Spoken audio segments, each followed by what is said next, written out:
If you wanted to stop Africa from becoming a superpower, you wouldn't have to invent a new strategy.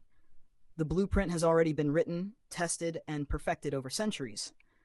You'd start by making sure Africa never unites. The easiest way to do that is by keeping people divided along ethnic, tribal, and religious lines. If they ever start working together, remind them of past grievances.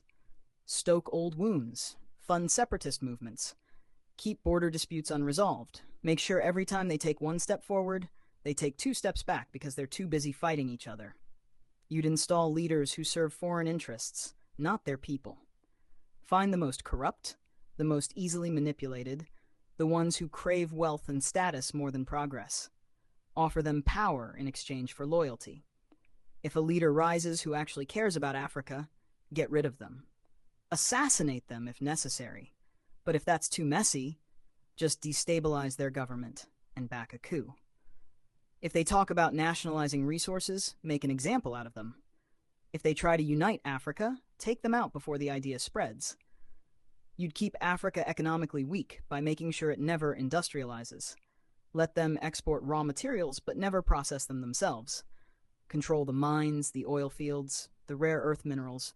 Keep them selling cheap and buying expensive. If a country tries to break free and build its own industries, sabotage it. Place sanctions, destabilize its currency, fund local opposition, crash its economy. If that doesn't work, orchestrate a civil war. People can't build when they're too busy trying to survive. You'd make sure their education system produces workers, not innovators. Teach them history that glorifies their oppressors. Make them think their cultures are primitive. Their ancestors were savages. Their future depends on foreign approval. Train them to memorize, not to think critically. Keep their best and brightest looking overseas for opportunities. Make them dream of escaping Africa rather than fixing it. Offer scholarships that take their top minds to the West and never encourage them to return. Let the continent keep training doctors and engineers only for them to go enrich other nations. You'd control their narratives. Own their media, control their stories, dictate their image to the world. Make them believe they are corrupt, hopeless, eternally in crisis. Flood their screens with poverty porn and war zones. Show them charity ads that make them believe they are helpless without foreign aid. Downplay their successes. Twist their victories into isolated incidents. If an African country develops a groundbreaking innovation, credit a foreign investor. If an African leader implements a successful policy, frame it as an anomaly rather than proof of competence. You'd make sure they remain dependent. Drown them in debt. Offer loans with impossible conditions. Force them to privatize everything so foreign corporations own their water, their electricity, their land. When they struggle, give them just enough aid to keep them alive, but never enough to make them self-sufficient. Use charities to create a culture of reliance rather than resilience. Make them think foreign intervention is necessary, that they can't solve their own problems, that they always need help from the outside. You'd suppress their military strength. Keep their armies weak, their defense industries non-existent.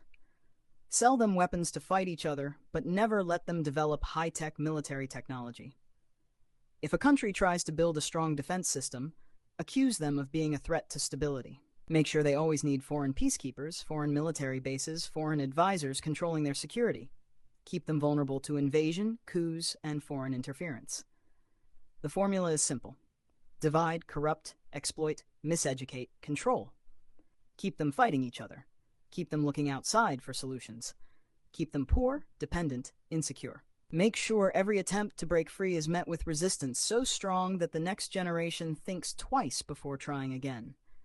This isn't a theory, it's history. The real question isn't how to stop Africa from becoming a superpower, it's how Africa can break the cycle despite every effort to keep it down.